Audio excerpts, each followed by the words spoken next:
नमस्कार विद्यार्थी मित्रों, मैं पूजा अग्रवाल आज इस वीडियो में कक्षा 9 विषय सामाजिक विज्ञान को लेकर फिर एक बार यहाँ उपस्थित हुई हूँ। मित्रों, मेरे आगे के वीडियो में मैंने पार्ट 1 यानी भाग 1 के अंदर मैंने कुछ मुद्दे जो आपको बताए थे, 5 मुद्दे जो मैंने आपको बताए थे, जिसमें प्रस्तावना, भारत आने के जलमार्ग की खोज, उसके बाद मैंने भारत में यूरोपियों का आगमन, प्लासी का युद्ध और बक्सर का युद्ध, इन 5 मुद्दों की मैंने विस्तृत में चर्चा की थी। तो मित्रों, इस पार्ट 2 के अंदर भाग 2 के अंदर मैं अब आगे के मुद्दों की चर्चा करूँगी। तो आशा है कि आप लोग ये सभी मुद्दों को ध्यानपूर्वक इस वीडियो में देखेंगे और समझेंगे। मित्रों, आगे के वीडियो में मैंने इस अनुक्रमणिका की जानकारी आपको बखूबी तरीके से, बहुत ही अच्छी तरीके से दी थी, जिसमें 3 भाग होते हैं और उन तीनों भागों के बारे में भी आपको बताया था। तो हमारा जो पार्ट है भारत में ब्रिटिश सत्ता का उदय, उसकी ही चर्चा मैं आगे करती हूँ। तो मित्रों, हमारा जो पहला पार्ट है भारत में ब्रिटिश सत्ता का उदय, उसमें हमने कुछ चर्चा की थी कि जैसे कि भारत आने के जलमार्ग की खोज किस लिए हुई, भारत आने के जलमार्ग की खोज किसने की अथवा तो क्यों करनी पड़ी। तो ये सारे सवाल जो है वो मैंने आगे के वीडियो में आपको बताए थे कि भारत के अंदर आपको पता ही है कि कुछ प्रजातियां जो है हमारे भारत के अंदर आकर गई और कुछ प्रजातियां ऐसी थी जो सिर्फ व्यापार के काम से आई थी, यानी भारत के अंदर जो भी कुछ उत्पादन होता था तो वो दूसरे देशों में, यूरोप के देशों में यहाँ से निकास होता था। तो कुछ प्रजातियां ऐसी थी जिन्हें भारत की संस्कृति के आदान प्रदान होने से या भारत की संस्कृति भा जाने से वो यहीं पर स्थायी हो गए। तो भारत के अंदर हम लोगों ने देखा था यहाँ पर कि गोल मिर्च, दालचीनी, लौंग, धनिया आदि गरम मसाले, मलमल, रेशमी कपड़े एवं नील, जिसकी मांग जो थी वो यूरोप के देशों में क्या थी, बहुत ज़्यादा रहती थी। इसलिए भारत से यूरोप में जाने का जो मार्ग था वो कौन सा था, स्थल मार्ग या तो जल मार्ग द्वारा होता था। परंतु उसका केंद्र क्या था, तुर्कस्तान का जो इस्तांबुल था वो इस जल मार्ग का क्या था, केंद्र स्थान था। यानी कि इसी स्थान से होकर यूरोप के देश जाया करते थे। परंतु तुर्क मुस्लिमों ने क्या किया, तो तुर्क मुस्लिमों ने कॉन्स्टेंटिनोपल यानी इस्तांबुल जो था वो उसको जीत लिया। तो इसी वजह से यूरोपियों का जो आने जाने का रास्ता था जलमार्ग द्वारा, तो वो क्या हो गया, बंद हो गया। तो इसीलिए यूरोप वासियों को भारत के लिए नया जलमार्ग खोजने की आवश्यकता आन पड़ी, क्योंकि यूरोप के देशों में जो था ये मिर्च मसाले, जो गोल मिर्च है, फिर मलमल है, रेशमी कपड़े हैं, इनके बिना उन्हें चलने वाला नहीं था। तो इसीलिए जलमार्ग की खोज करने की आवश्यकता पड़ी। अब मित्रों, हमने देखा था यहाँ पर कि पुर्तगाली नाविक वास्को द गामा ने ईस्वी सन 1498 में भारत आने के जलमार्ग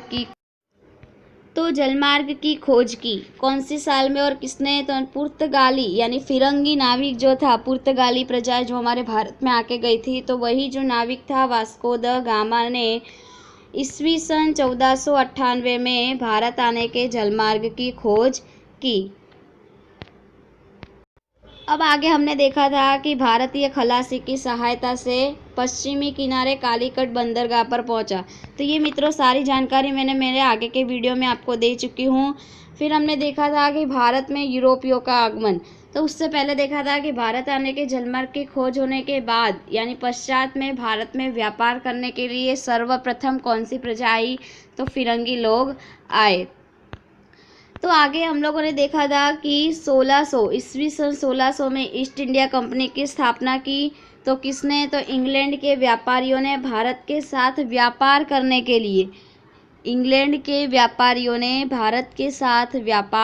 के लिए ईस्वी सन 1600 में ईस्ट इंडिया कंपनी की स्थापना की। तो इंग्लैंड की रानी एलिजाबेथ द्वारा ईस्ट इंडिया कंपनी को पूर्वी देशों के साथ व्यापार करने की स्वीकृति दिए जाने पर 1608 में कंपनी का प्रथम जहाज कप्तान विलियम हॉकिंस के नेतृत्व में सूरत आया। तो इसीलिए सर्वप्रथम कहाँ पर, तो ईस्ट इंडिया कंपनी की प्रथम कोठी जो थी वो कहाँ पर, तो कौन सी साल में, तो 1613 में स्थापित हुए, जिसके केंद्र जो थे वो सूरत, भरूच और अहमदाबाद में स्थापित किए गए। तो आगे हम लोगों ने देखा था कि 1668 में व्यापार करने के लिए फ्रेंच ईस्ट इंडिया कंपनी का आगमन हुआ। उसके समय बीतने पर माहे, कराईकल, पांडिचेरी, चंद्रनगर, मछलीपट्टनम यानी आंध्र प्रदेश जैसे प्रदेशों में व्यापारिक केंद्रों की स्थापना हुई। तो इसी तरह फ्रेंच ईस्ट इंडिया कंपनी और ब्रिटिश ईस्ट इंडिया कंपनी के बीच में क्या हुआ, 3 कर्नाटक युद्ध हुए, जिसमें फ्रेंच ईस्ट इंडिया कंपनी जो थी वो पराजय हो गई और ब्रिटिश ईस्ट इंडिया कंपनी क्या हो गई, जीत गई। तो इसी वजह से पुर्तगालियों के पास, फिरंगियों के पास दीव, दमन, गोवा ये सब रह गए, जबकि फ्रांसीसियों के पास कौन कौन से, तो ये चंद्रनगर, माहे, कराईकल, पांडिचेरी जैसे प्रदेश रह गए। फिर हमने देखा था प्लासी का युद्ध। तो ये एक बहुत महत्व का पॉइंट है जो एग्ज़ाम में 3 से 4 मार्क के अंदर पूछा जाता है कि प्लासी के युद्ध के बारे में एक संक्षिप्त में जानकारी दीजिए। तो प्लासी के युद्ध के बारे में लिखना होगा कि बंगाल पर किसका शासन था, तो सिराज उद दौला का शासन था, जिसका जो सेनापति था कौन सा, तो मीर जाफ़र और सेठ अमीचंद। तो यहाँ पर लिखना है आपको मीर जाफ़र और सेठ अमीचंद जो था वो दोनों क्या थे, सिराज उद दौला के सेनापति थे। तो आगे हमने देखा कि रॉबर्ट क्लाइव ने एक षड्यंत्र रचा, किसके खिलाफ, तो सिराज उद दौला के खिलाफ, और उस षड्यंत्र में मीर जाफ़र को और सेठ अमीचंद को शामिल कर लिया सिराज उद दौला के सामने युद्ध करने के लिए। परंतु सिराज उद दौला उसमें हार गया और मीर जाफ़र जीत गया। तो इसी वजह से ईस्ट इंडिया कंपनी ने क्या किया, बंगाल का गवर्नर किसे घोषित कर दिया, जो बक्सर के युद्ध में हमने देखा कि मीर जाफ़र को बंगाल का नवाब बना दिया।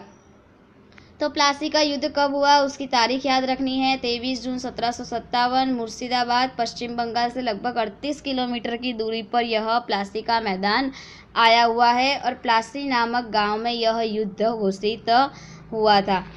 अब आगे देखते थे कि बक्सर का युद्ध हमने देखा। अब आज हम देखने वाले हैं कंपनी शासन का विकास। तो अंग्रेज सरकार ने नियामक कानून पारित किया ईस्वी सन 1773 में। उस कानून के अनुसार बंगाल के गवर्नर को गवर्नर जनरल बनाकर कंपनी के व्यापारी तथा राजनीतिक हितों तथा प्रवृत्तियों को उसके सीधा अंकुश में रखा गया और उसके अंतर्गत मुंबई, मद्रास के गवर्नर और उनकी काउंसिल को रखा गया। तो इस तरह वॉरेन हेस्टिंग्स भारत का प्रथम गवर्नर जनरल बना। तो ईस्ट इंडिया कंपनी ने एक नया कानून पारित किया, कौन से साल में, तो 1773 में। तो उस कानून के अनुसार बंगाल के गवर्नर को गवर्नर जनरल बनाकर कंपनी के व्यापारी तथा राजनीतिक हितों और प्रवृत्तियों के साथ सीधा अंकुश में रखा गया। तो तभी इसी तरह वॉरेन हेस्टिंग्स जो था वो भारत का प्रथम गवर्नर जनरल बना। ये याद रखना है आपको कि वॉरेन हेस्टिंग्स जो था वो भारत का प्रथम गवर्नर जनरल था।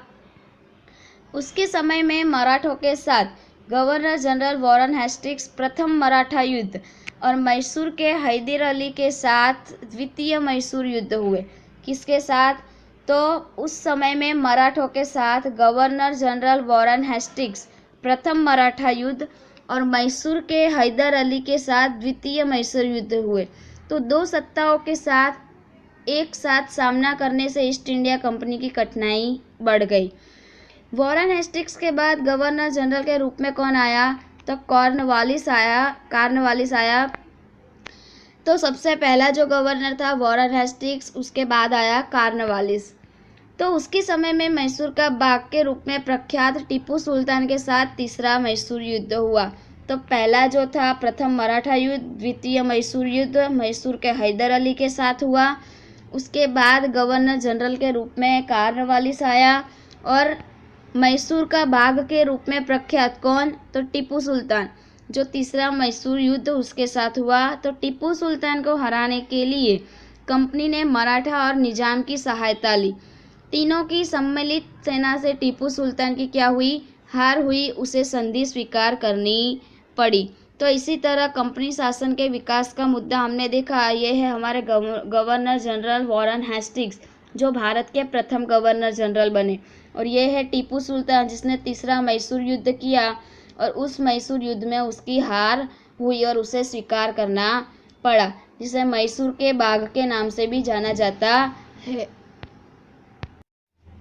तो मित्रों आगे हम देखेंगे कि यहाँ पर जो आपको दिख रहा है सहायक संधि योजना की शर्तें, तो ये जितनी भी शर्तें आपको दिख रही है वो सारी शर्तें आपको याद रखनी है कि सहायक संधि योजना की कौन कौन सी शर्तें थी।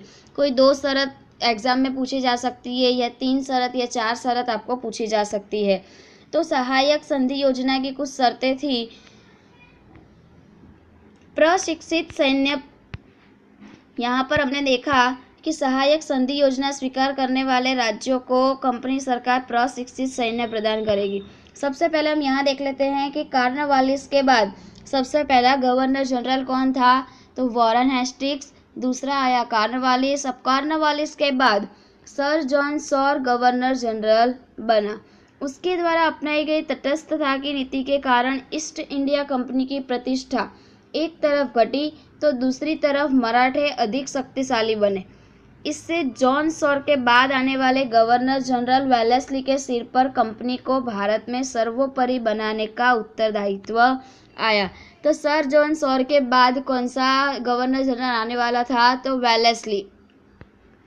इसके लिए वेलेस्ली ने सहायक संधि योजना लागू की, यानी ईस्ट इंडिया कंपनी पर यह भारी पड़ रहा था, इसलिए उसने क्या किया, वेलेस्ली के सर पर क्या, भारत को सर्वोपरि बनाने का पूरा उत्तरदायी आ गया कि भारत को आगे किस तरह बढ़ाना है। तो वेलेस्ली ने क्या किया, सहायक संधि योजना लागू की जो किसी को मदद कर सके। तो सहायक संधि योजना की शर्तें और स्वीकार करने वाले राज्य निम्नलिखित थे। तो मित्रों यहाँ पर हम देखेंगे सबसे पहले कि सहायक संधि योजना की कुछ शर्तें हैं जो यहाँ पर है और योजना स्वीकार करने वाले राज्य जो है वो यहाँ पर दिए गए हैं। तो कौन से राज्य थे, तो निजाम, मैसूर, अवध यानी अयोध्या, गायकवाड़, सिंधिया, भोसले और होलकर। तो ये जो महत्व के राज्य थे जो ये सब शर्तें स्वीकार करने वाले थे। तो कौन सी शर्तें थी, तो सहायक संधि योजना स्वीकार करने वाले राज्यों को कंपनी सरकार प्रशिक्षित सैन्य, यानी पूरी तरह से जो राज्य उसकी वेलेस्ली की संधि योजना स्वीकार करेगा उसको वेलेस्ली क्या करेगा, उस राज्य को वेलेस्ली क्या करेगा, तो प्रशिक्षित सैन्य यानी पूरी तरह शिक्षा यानी तालीम लिया हुआ सैन्य यानी पूरी सेना प्रदान करेगा। यह सैन्य राज्य को आंतरिक और बाह्य आक्रमण से राज्य की रक्षा करेगी, यानी ऐसी सेना प्रदान करेगा जो किसी बाहर से या अंदर से कोई भी तरह से राज्य को नुकसान नहीं पहुंचा सकेगा। उसके बदले में योजना स्वीकार करने वाले राज्यों को सेना खर्च अथवा उतनी आय वाले प्रदेश अंग्रेजों को देना होगा। तीसरा, कंपनी की अनुमति के बिना राज्य अन्य राज्य के साथ युद्ध या संधि नहीं कर सकेंगे, यानी कि ईस्ट इंडिया कंपनी की अनुमति के बिना राज्य अन्य राज्य के साथ युद्ध या संधि कर सकेंगे नहीं। तो ये योजना की शर्तें थी। राज्य को दरबार में एक अंग्रेज प्रतिनिधि रखना होगा, ये उसकी चौथी शर्त थी। अन्य विदेशी को अपने राज्य में नौकरी पर नहीं रखना होगा। तो ऐसी 5 शर्तें जो थी वो सहायक संधि योजना की शर्तें थी। तो ये 5 शर्तें आपको याद रखनी है, काफ़ी टाइम परीक्षा में पूछा भी जा सकता है। अब हम देखते हैं ये है वेलेस्ली और उसकी सहायक सैन्य की योजना। तो यह जो योजना थी वो एक मीठे जहर के समान थी, यानी कि दिखने में और सुनने में तो बहुत अच्छी थी पर एक जहर के समान थी। इस योजना को लागू करके वेलेस्ली ने बहुत से प्रदेशों को ईस्ट इंडिया कंपनी में शामिल कर दिया था। तो यह योजना जो थी वेलेस्ली की, तो इससे क्या हुआ, जितने राज्यों इसके लिए एक्सेप्ट कर लिया था, स्वीकार कर लिया था, तो उस प्रदेशों को ईस्ट इंडिया कंपनी में शामिल कर दिया। गवर्नर जनरल वेलेस्ली ने टीपू को सहायक संधि योजना स्वीकार करने के लिए कहा, किंतु उसने क्या किया, उसे अस्वीकार कर दिया और योजना को स्वीकार करने से मना किए जाने पर कंपनी ने निजाम के साथ मिलकर मैसूर पर 1799 में आक्रमण किया। किसने, तो योजना को स्वीकार नहीं करने पर, यानी कि वेलेस्ली ने टीपू सुल्तान को कहा कि इस योजना को स्वीकार करो, पर टीपू सुल्तान ने उसे क्या किया, मना कर दिया। तो इस वजह से उसने अंग्रेजों ने निजाम के साथ मिलकर मैसूर पर 1799 में आक्रमण किया। तो इस चौथे मैसूर युद्ध में अंग्रेजों के साथ लड़ते हुए टीपू सुल्तान की क्या हो गई, मृत्यु हो गई। तो तीसरा मैसूर युद्ध जब हुआ तब टीपू सुल्तान की क्या हुई थी, हार हुई थी, और उसके बाद उसे वो सब स्वीकार करना पड़ा। और चौथे मैसूर युद्ध में उसने क्या किया, उसकी हार होने पर अंत में उसकी मृत्यु हो गई। आगे देखते हैं कि वेलेस्ली के पश्चात यानी वेलेस्ली के बाद भारत में गवर्नर जनरल के रूप में हेस्टिंग्स आया। यानी सबसे पहला गवर्नर जनरल था वॉरेन हेस्टिंग्स, दूसरा था कॉर्नवालिस, तीसरा हमने देखा कि सर जॉन सॉर, उसके बाद आया वेलेस्ली, और वेलेस्ली के बाद फिर से वॉरेन हेस्टिंग्स आया। उसने नेपाल के साथ युद्ध करके गुरखों को सेना में शामिल किया और पिंडारों के साथ युद्ध करके उन्हें अंकुश में लिया। अब तीसरा मराठा युद्ध करके कंपनी की सर्वोपरिता स्थापित की। विलियम बेंटिक भारत में पहले के गवर्नर जनरलों की तुलना में उदार गवर्नर जनरल के रूप में जाना जाता है। तो यह याद रखना है कि उदार गवर्नर जनरल के रूप में कौन सा गवर्नर जनरल माना जाता है, तो विलियम बेंटिक जो है वो एक उदार गवर्नर जनरल था। तो पहले गवर्नर जनरलों द्वारा अपनाई गई साम्राज्यवादी नीति से राज्यों में जो असंतोष पैदा हुआ, उस असंतोष से एकता न खड़ी हो जाए, इसलिए उसने उदारतापूर्ण कार्य किया। अब भारत के गवर्नर जनरल के रूप में 1848 में डलहौजी आया। तो डलहौजी की हड़प नीति यानी कुछ उसके नियम थे, तो ये नियम आपको यहाँ पर बताए गए हैं, तो वो सभी नियम आपको याद रखने हैं। तो वह उग्र साम्राज्यवादी मानसिकता वाला था। उसने साम्राज्यवादी नीति के पोषण और कंपनी के राज्य विस्तार में वृद्धि के लिए कौन सी नीति अपनाई, तो जीत, जब्ती और हड़प नीति अपनाई। तो उसकी डलहौजी की जो हड़प नीति है उसका पूरा यहाँ पर आपको विवरण दिया हुआ है। सबसे पहले तो किस तरह की हड़प नीति थी उसकी, तो ये सारी हड़प नीति इस तरह की थी, युद्ध द्वारा हड़प। तो उसमें कौन से राज्य उसने जीते थे, तो पंजाब और दक्षिण बर्मा, जो पैगू के नाम से जाना जाता है। अब दूसरी हड़प नीति कौन सी थी कि निसंतान राजा की मृत्यु होने पर राज्य हड़प, यानी कि अगर कोई राज्य का राजा है और उसके संतान नहीं है, यानी ज़्यादातर हम लोग देखते थे कि राजा का बेटा ही उसकी जगह ले लेता है या तो उसकी राजगादी संभालता है। तो डलहौजी की एक और नीति थी कि निसंतान राजा की मृत्यु होने पर उसके राज्य की हड़प कर लेना। तो कौन कौन से राज्य उसने हड़पे थे, तो वो यहाँ पर दिए हुए हैं। तो सतारा, जैतपुर, संबलपुर, उदयपुर, झांसी, बघात और नागपुर, तो ये सभी राज्य जो थे वो उसने हड़पे थे। प्रशासनिक अव्यवस्था के बहाने हड़प, तो कौन सा, तो अवध उसने जीता था, हड़प किया था।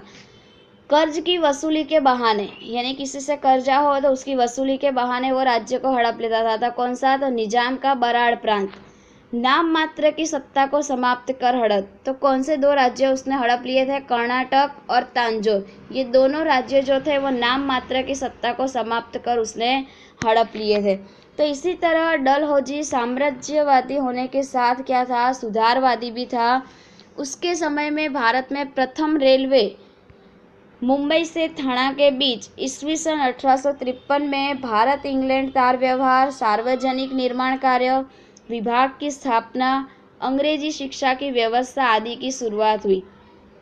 यानी डलहौजी साम्राज्यवादी होने के साथ साथ कैसा था, सुधारवादी भी था। उसने भारत में कई अच्छे कार्य भी किए थे। तो उसके समय में क्या क्या हुआ, तो भारत में प्रथम रेलवे मुंबई से थाना के बीच प्रथम रेलवे की शुरुआत हुई। कौन सी साल में, तो 1853 में। आगे देखते हैं, भारत और इंग्लैंड में के बीच तार व्यवहार शुरू हुआ, सार्वजनिक निर्माण कार्य विभाग की स्थापना हुई, अंग्रेजी शिक्षा की व्यवस्था आदि की शुरुआत हुई। विधवा पुनः विवाह, बाल विवाह प्रतिबंधक कानून उसके समय में पारित किया गया। अब देखते हैं कि 1757 में प्लासी के युद्ध से शुरू करके 100 वर्ष के समय में कंपनी की सत्ता और साम्राज्य दोनों में क्या हुई, वृद्धि हुई। ऐसा करने से भारत के राज्यों के असंतोष का सामना उन्हें करना पड़ा और उस असंतोष के परिणाम स्वरूप 1857 में भारत का प्रथम स्वतंत्रता संग्राम हुआ। प्लासी का युद्ध हुआ था 1757 में। तो युद्ध से शुरू करके 100 वर्ष के समय में कंपनी की सत्ता और साम्राज्य, ईस्ट इंडिया कंपनी की जो सत्ता और साम्राज्य दोनों में क्या हुआ, वृद्धि हुई। तो इसी तरह 100 वर्ष के अंतर के बीच ये प्रथम स्वतंत्रता संग्राम हुआ। तो इसी तरह कंपनी शासन का विकास हम लोगों ने ये मुद्दा पूरा हुआ। अब देखते हैं कंपनी शासन का आर्थिक प्रभाव।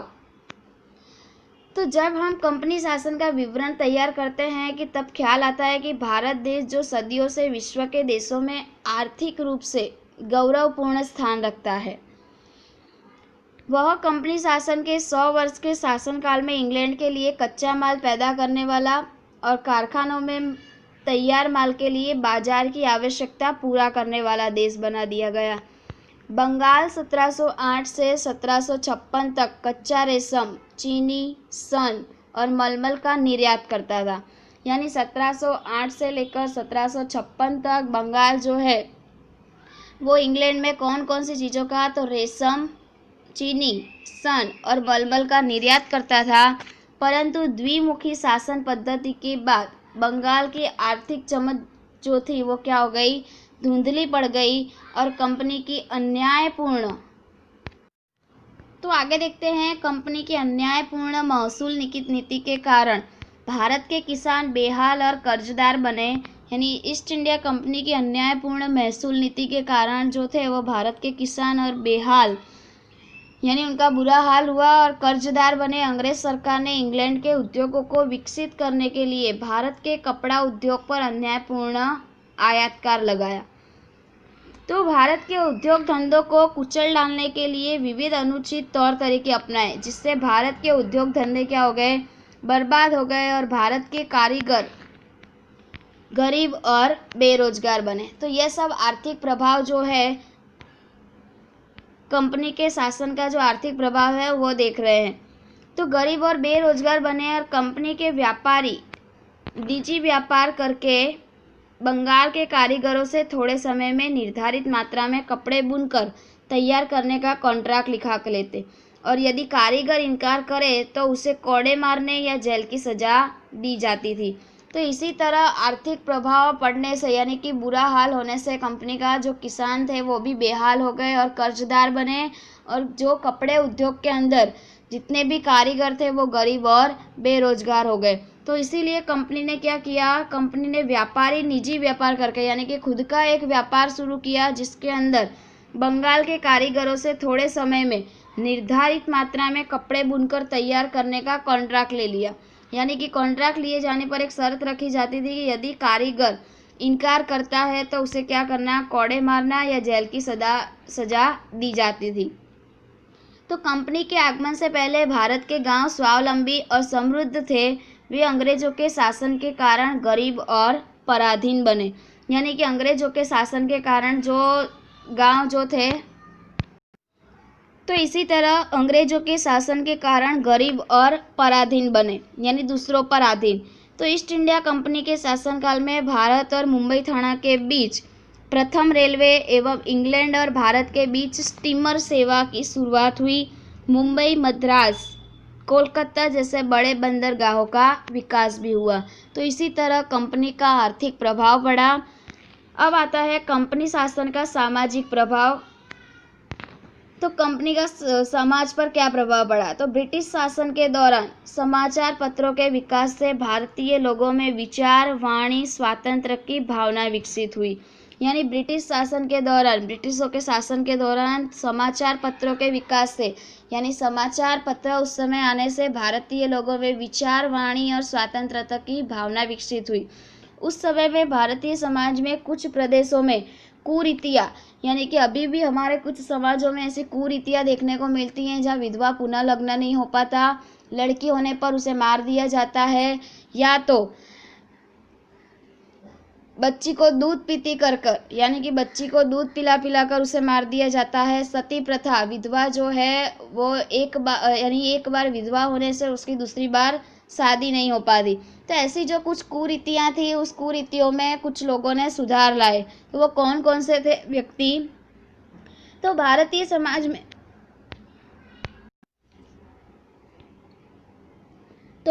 समाज में कुछ प्रदेशों में कुरीतियाँ देखने को मिलती थी।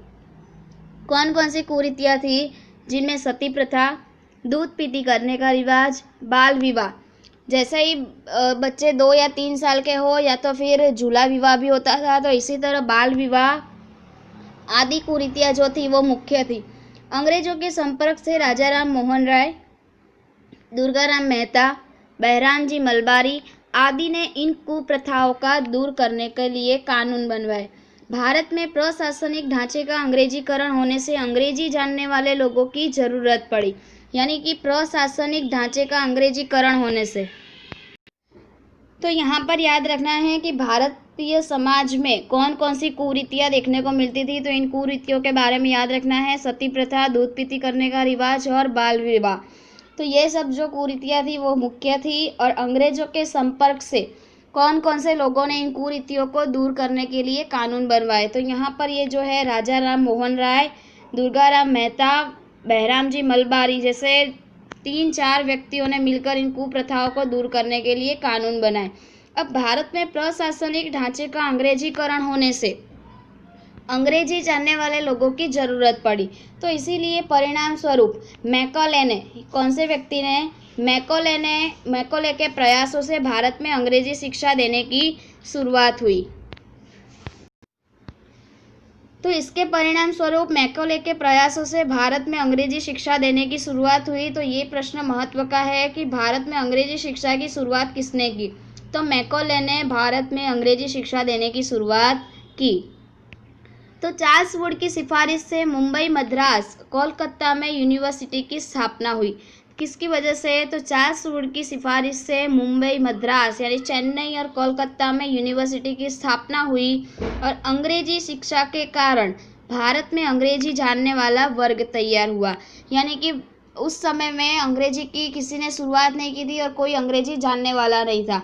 तो इसी वजह से प्रशासनिक ढांचे के कारण अंग्रेजीकरण होने से लोगों में अंग्रेजी जानने का जो जज्बा है वो बढ़ने से अंग्रेजी शिक्षा की मैकॉले द्वारा शुरुआत हुई। और अंग्रेजी शिक्षा के कारण भारत में अंग्रेजी जानने वाला वर्ग तैयार हुआ।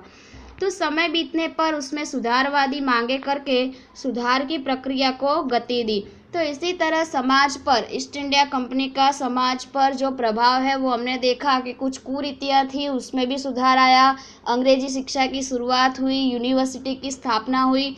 तो ये सब जो थे वो समाज पर प्रभाव पड़े। अब अंत में इस पाठ का उपसंहार देखते हैं कि इस तरह से ईस्ट इंडिया कंपनी भारत की समृद्धि और व्यापार से आकर्षित होकर भारत आई।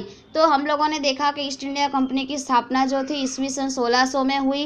भारत और इंग्लैंड के बीच व्यापार करने के कारण इस कंपनी की स्थापना की गई थी।